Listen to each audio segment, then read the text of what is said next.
我哋都歡迎政府咧就住橫洲事件咧，終於都係肯公佈有關嘅顧問報告啦。咁但係當然啦，3000頁嘅報告咧，我哋都需要時間咧進一步去了解裏邊嘅詳細內容嘅。咁現階段咧，我哋基本上有3點重要嘅回應啦。第一咧就係終於咧係確定咗咧，其實發展第2期同埋第3期嘅橫洲項目咧係冇技術問題嘅，係冇技術問題嘅。係顧問報告裏邊咧清楚指出咧，其實咧第2期同第3期嘅可行性咧係只係需要用多2年到3年嘅時間咧就可以完成㗎啦。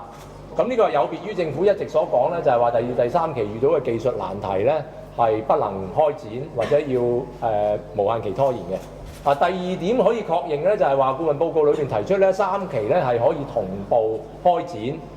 如果同步開展咧，咁只係喺嗰個完工期咧係會有2年或者3年嘅滯後，裏邊只要處理好污染同埋處理好一啲環境生態咧，就可以咧係用2年或者3年嘅時間咧就可以完成埋，即係要用多2年或者3年嘅時間咧就可以完成埋第2期同係第3期嘅橫洲發展。咁呢個亦都係有別於咧政府現時嘅做法咧，就係只係開展第1期，而係無限期係押後第2同第3期，甚至終止第2、第3期啦。第3點嘅回應咧就係話咧，今次我哋從橫洲報告裏邊咧，我哋睇到其實咧政府係冇採納到顧問嘅建議嘅。政府係喺佢哋嗰個新聞發佈會咧，我哋都注意到咧，係政府係話其實佢哋咧都係了解到咧，顧問報告係認為咧技術可行嘅，但係咧佢哋有其他嘅考量。咁呢個係包括當然啦，較早前咧就係摸底嘅考量啦。咁但係我哋就期望政府咧要披露埋咧，去摸底究竟係討論咗啲咩嘅內容，有啲咩嘅考量，導致到咧政府最尾咧係決定咧係不採納顧問嘅建議，係無限期拖延第2同第3期，甚至終止第2、第3期嘅發展。咁呢個咧就係暫時我哋初步咧係就橫洲報告係我哋見到嘅3點確定啦。咁詳細咧可能需要多2日時間咧，先至喺睇完嗰3000頁之後咧，再同大家全面再討論嗰個內容啊嘛。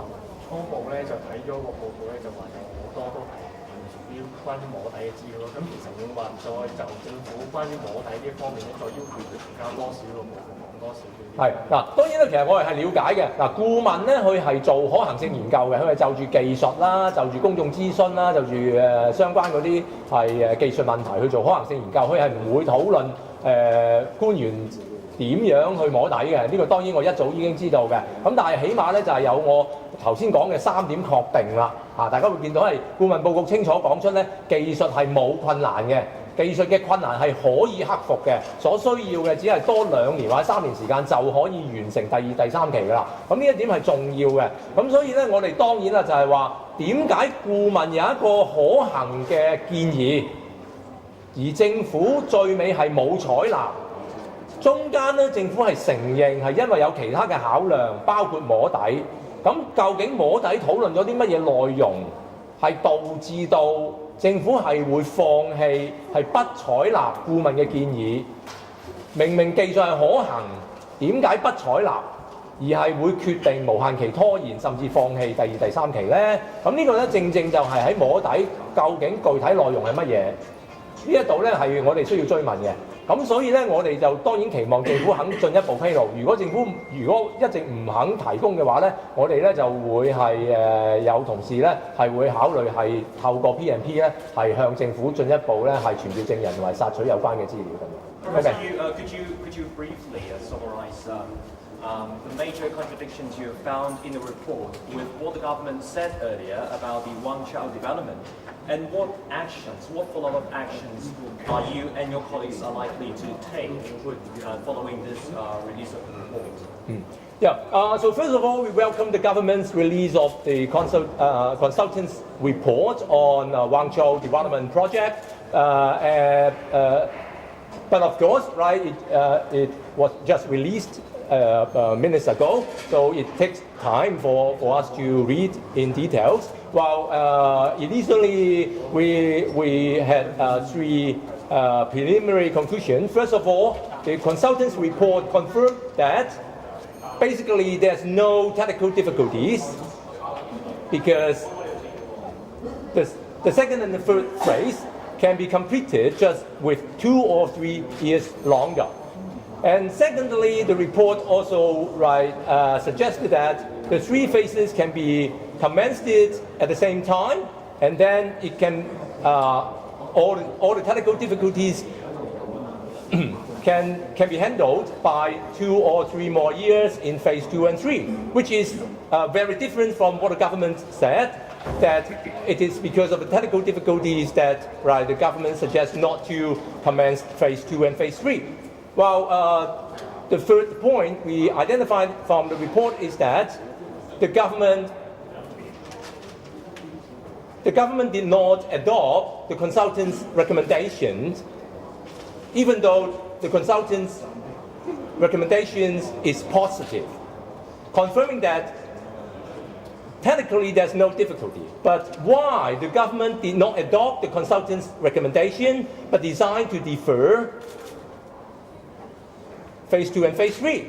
So it becomes a big question mark what the government had collected during the soft lobbying process, which I think our colleagues would very likely to ask for a PMP, to ask for more information on the soft lobbying information, unless the government would release what they had collected during the process of soft lobbying. Okay. 咁你提到就話，即係可能政府唔披露摸底內容同埋考量嘅話，即係都考慮會 PMP 咧。我想問最快打算嘅時間會幾時提出 PMP？其實咧，我諗咧，大家都會注意到咧，其實咧，我哋有同事朱議員咧，較早前咧都已經講咗咧，其實我哋冇迫切性咧係馬上要入用特權法咧去查詢嘅。一方面咧，其實我哋先係就住今日政府係公布嘅顧問報告咧，我哋詳細睇下裏邊嘅內容啦。咁我哋亦都喺裏邊咧更進一步了解咗顧問嘅睇法，然之後咧我哋亦都會向政府咧進一步索取相關需要更多嘅資料啦。咁如果係政府合作嘅話咧，咁係我哋當然會歡迎啦。但係萬一咧，如果政府係不再提供相關重要嘅資料嘅話咧，咁我哋咧就有係同事咧。係會係去準備咧，係用特權法咧去召開聆訊啦，同埋去索取更加重要嘅資料咧，讓公眾咧係睇到整個橫洲項目點解明明顧問係話技術可行，點解明明個建議係建議要同步推動1、2、3期，點解最尾政府摸底之後係決定不採納顧問嘅建議，而係終止咗或者無限期拖延咗第2、第3期？嗱，呢個大問號咧，如果政府唔進一步披露資料咧，我相信咧用行使特權法咧將會一種係即係有用同埋係有建設性嘅一個方法啦。係咪有個死線俾政府？即係我諗現階段因為啱啱今日人哋公布嗰個報告啫，我諗唔好咁快講嗰個 deadline 住啦。即係我哋都要睇下嗰個報告裏面嘅內容，然之後我哋再問政府需要嘅進一步資料，睇下佢係咪肯提供啦。咁然之後先至再討論幾時會行使 PMP， 然之後再傾會唔會需要有 deadline 咁樣，好嘛？ So Dr. Yu, is it rare that the consultancy report is not taken as the first priority of consideration? First priority of what? Consideration. So when government is considering the project, is it rare that they will not accept like what the consultancy firm suggests the government to do? Is it a rare case, or in your opinion? Of course, we have to understand that the government has all its rights to adopt or not to adopt the consultant's recommendation. But in this particular case, because the government does not carry out a normal process of public engagement, while they rely solely on soft lobbying, but unfortunately the government does not spell out what exactly had they been collected during the soft lobbying process. So it becomes a very rare case that the government on one hand does not adopt the consultant's recommendation, but on the other hand, does not explain, what exactly is the reasons why the government does not commence phase 2 and 3. So this becomes a question mark which remain unanswered. So that's the reason why, we would say it become a rare case. that the government does not adopt the consultant's recommendations. Thank you very much. Yeah, thank you. Yeah.